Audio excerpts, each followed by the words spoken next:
All right, I'd like to start off with a joke.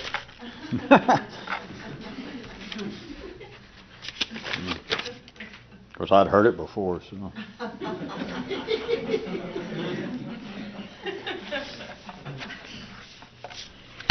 Trying to do something with these. Got that one covered.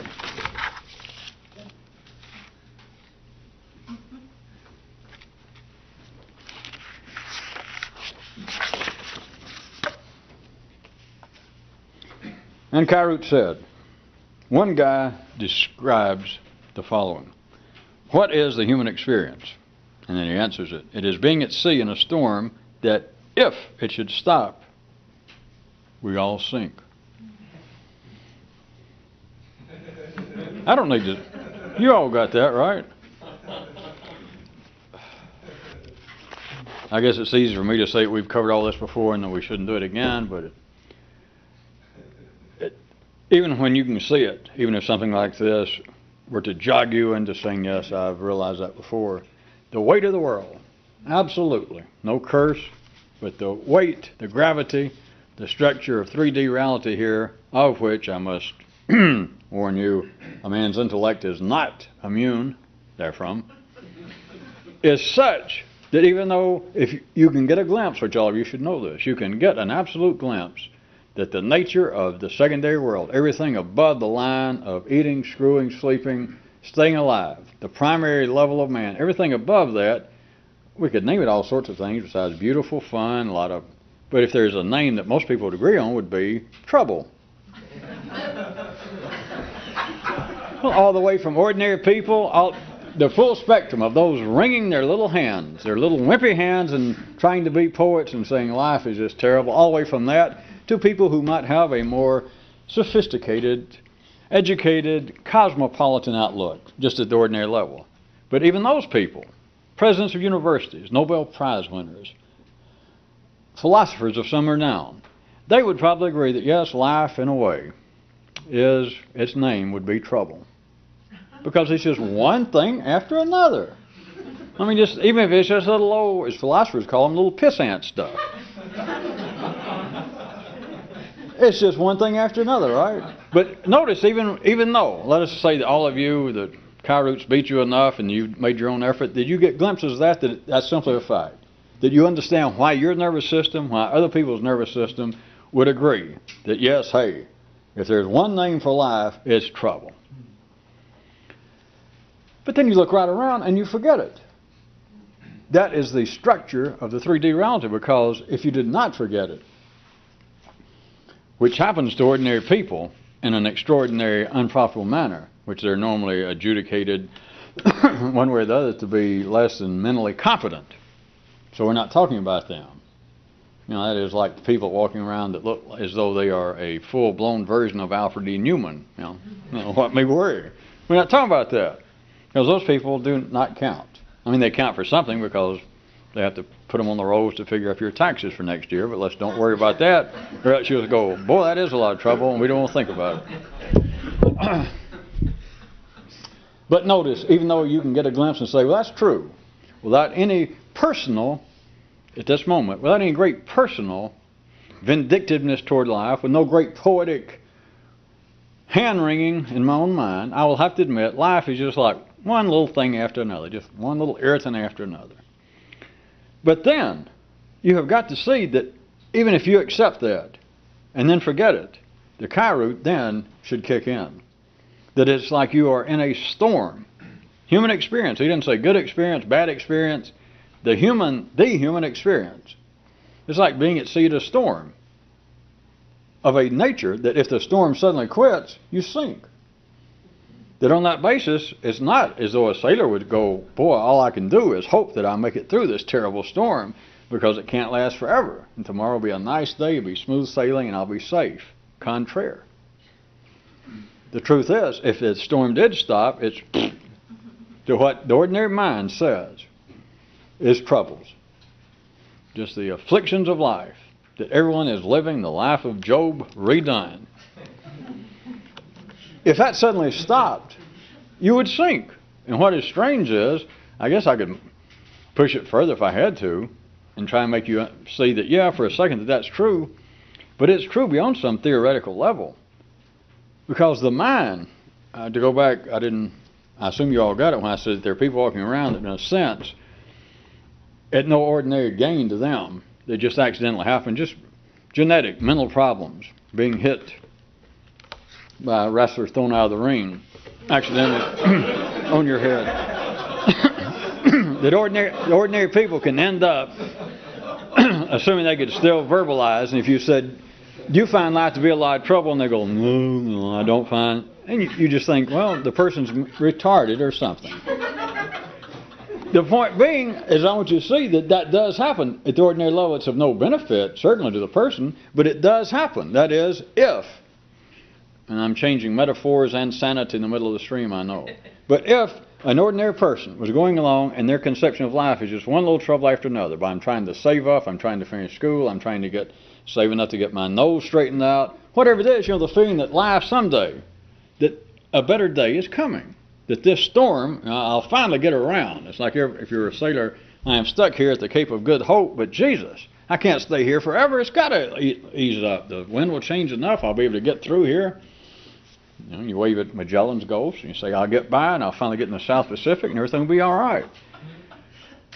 If the mind did not conceive of the secondary world as being just one little trouble or one big trouble after another, it not only would sink in the way in which I'm describing it, but what I was trying to get you to see is proof. Let's say that an ordinary person, and you've probably known somebody, or if not, you've seen enough movies, and that's good enough, and that's cheaper than real life, having to go through it to watch a movie, that somebody's an ordinary, decent person, hardworking, intelligent, and then something terrible happens, they get mugged, or they fall down the stairs, and after that they won't go to work, they won't take care of themselves, they just go to pot. There it is. It is as though the storm stopped, and what happened?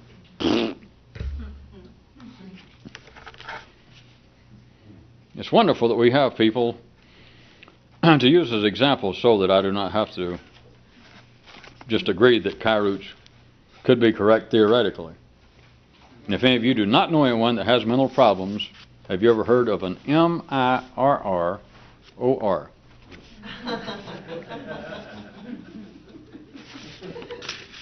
That's just a little Kyrootian joke. It's something a lot of sailors like to talk about. Here's another one. I'm sure you people are intelligent enough that I don't have to rub this in because it's not trying to trick you. But the word, 3 words from the end of this Kyroot starts with a G. You do understand that this word has specifically 2 different definitions. One of them used in the world of physics, and the other one used in reference to human sensation and emotion. And it's not just trying to trick you, and it's not simply a play on words, but it just so happens I'm not responsible. The English language is like it is. You just got to run with what you got. But consider, it is not just directed in one of the uses of the word. 3 from the end. I'll hold my finger so that you know. I just don't want to say it now and spoil it. It starts with a G. And Kyroots said, after the examination as the city was putting its clothes back on, Kyroot, doctor of physics, psychic obesity, and other weighty affairs, made this notation on your chart. Gravity is sanity.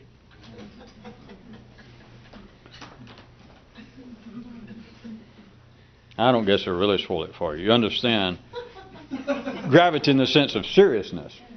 Now you do know that the world is run by serious people. Oh, I'm sure some of them have a laugh every now and then. That's why we have beer and liquor and recreational sex and a little dope here and there. But you do know the world is run by serious people. Running the world is a serious damn matter. And it's sane people running the world, by their definition, by the way, regardless of whether you think, well, I've seen a close-up of Mitterrand. That man, there's something weird about him. I think he's wearing women's underwear or something. Don't any of the French write me. If you think he's weird, look at Bush up close. And remember who he appointed. Well, never mind. Forget all that. The world is run by sane people, no matter what you think. Even the insane tyrants. If they stay in office, or they stay in power over a week or so, no matter what history thinks of them, and recall nobody asked for it, history only makes the weak weep. At any rate, the madmen of history, if they stayed in power over a week or so over the weekend, they were sane. Now, I know why you say in history says, well, they were insane. And I might agree with that. I'm glad we weren't there, to test them. But the point is, from the wider view, they are sane or they would not be in charge. All right? So gravity, seriousness is sanity. But it's also, you notice in here, this Dr.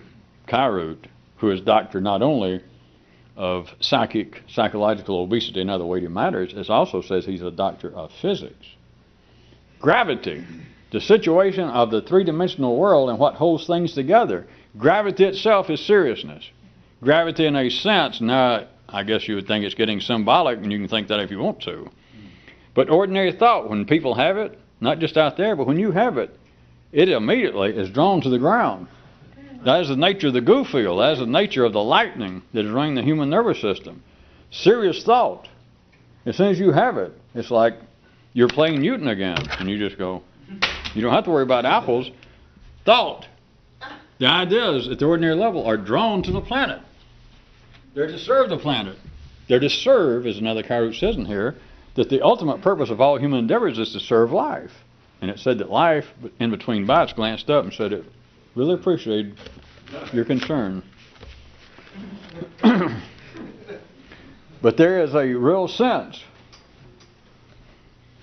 may I suggest, hint beyond just the symbolic, that gravity is sanity, that at the ordinary level, what thoughts people have go literally, which withal is, I might suggest, is how they come up at the ordinary level with the symbolism and metaphors of ordinary thought, trying to think of some great mystical way to think, cosmic consciousness, all of that.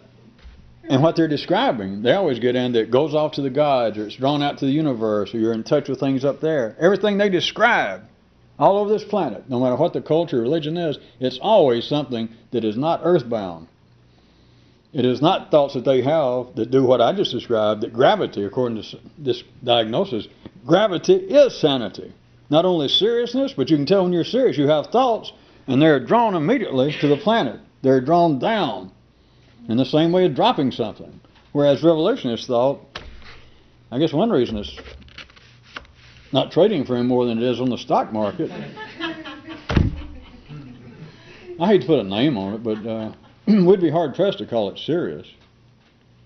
It certainly doesn't seem to fall to the ground to where people rush up and say, let's examine this.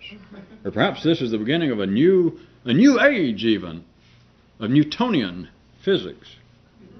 Or this is a serious matter. We ought to consider this. The kind of stuff that comes out of the revolution seems to kind of just drift off. It doesn't fall down. It doesn't fall down and lay there where people need to examine it. Of course, there's another Kyroots that points out that only the dead and the verbal will lay still long enough to be examined. You cannot get with revolutionists talk if you're a horny little boy like some of us were and say, hey, you want to play doctor? Because it will not lay down, and you can't fool around with its underwear because it's not going to lay there long enough. Plus, it won't be serious enough. Because if you're going to have some sort of carnal, meaningful relationships with some ideas, they at least got to lay still the same way if you're trying to go to bed with a woman and she's a track star. I'm talking about she's practicing. It makes it difficult to have, let us say, a meaningful, physical, immediate relationship. The same may I suggest with ordinary people hearing revolutionist ideas and think, well, wait a minute. That sounds kind of attractive. That almost arouses me. And it's like, wait a minute. And it keeps running. Wait a minute. I just want to make sure that you got the little picturization when I say go to bed with a track star. It's not that track stars don't have sex. But what I'm talking about, you're trying to have sex with a track star, and she or he is out practicing. That's what I'm talking about. Well, if you're a man, you can imagine, since you're the one with the key, that you're running along, and she's, maybe she even agrees, or she doesn't disagree. All right, we will, except she won't stop. Well, if we're going to play doctor, stop a minute, so we can get behind the barn or somewhere, and you lay still to where I can examine you. That's how doctors. That's how adolescent doctors talk, at least in Arkansas. You got to lay down so I can examine you. And it's like revolutionist ideas. Tacitly will say, all right, I'll screw if you want to, but, catch me. They seem to be beyond the reasonable, decent confines of gravity. Shall we leave it at that? Now go in your clothes and get out of here and pay the nurse. We do not take credit cards.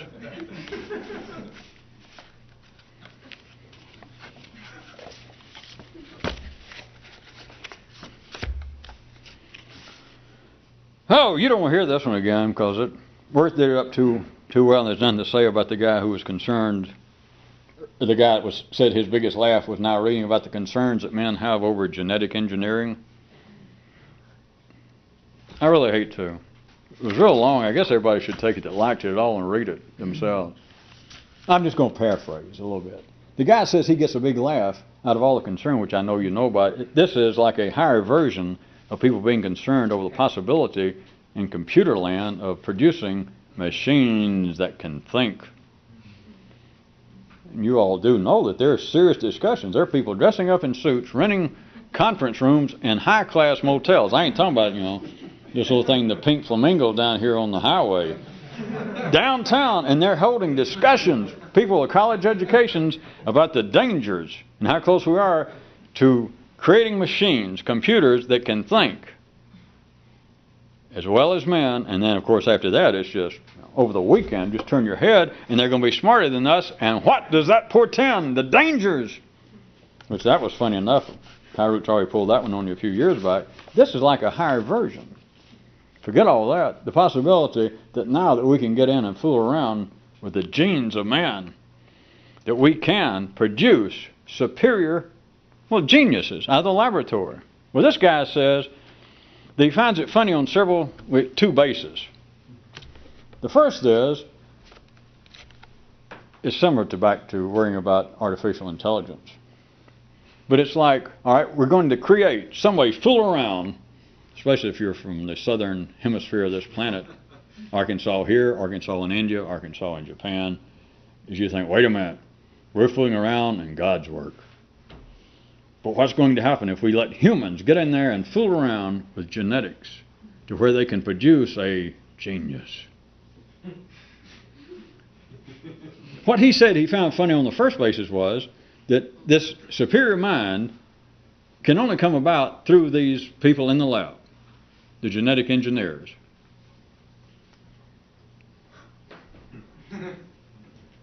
That these people are of X mentality are going to produce something that is above the X level. He said he found it funny. I see you're not laughing, but there's another Kyroots that points out that what many revolutionists find funny, the rest of the world finds unnerving.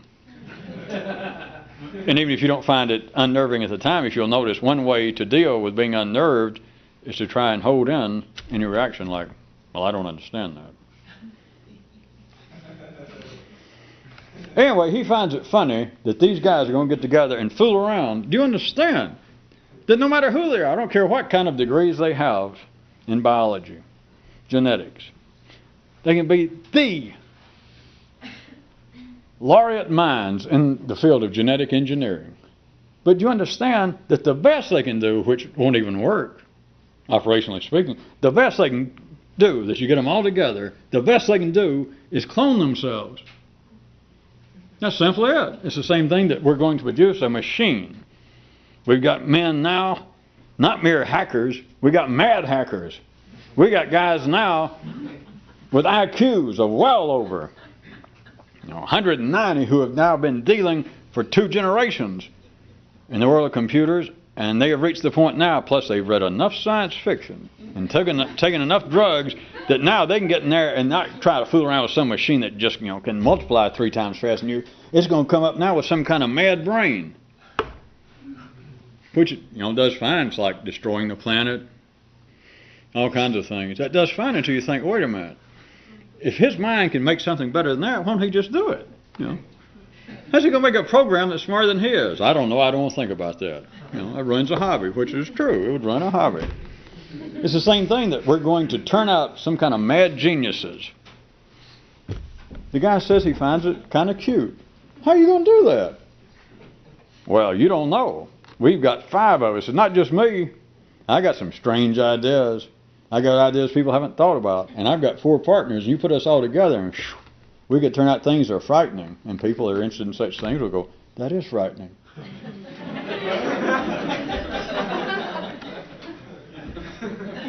That was the first level of this man's expressed chuckles that he gets with us. The other one was a bit, I hate to say more complex, less direct. He said he finds it funny that even if they could, he says, notwithstanding what he just pointed out, or I tried to paraphrase for him, that, to put it quite simply, whether it would be machinery or genetic engineering, the best at a chicken, if we were talking about chicken labs and they were, now in charge of Rhode Island Red genetic engineering, you do understand that no matter what they do, it's simply the gravity, it's simply the world of physics. No matter what they do, no matter what they turn out, it's going to have a chicken brain. That's it. They can bring in the 10 smartest chickens in the world. They can bring in the 50 smartest. They can bring in the whole chicken.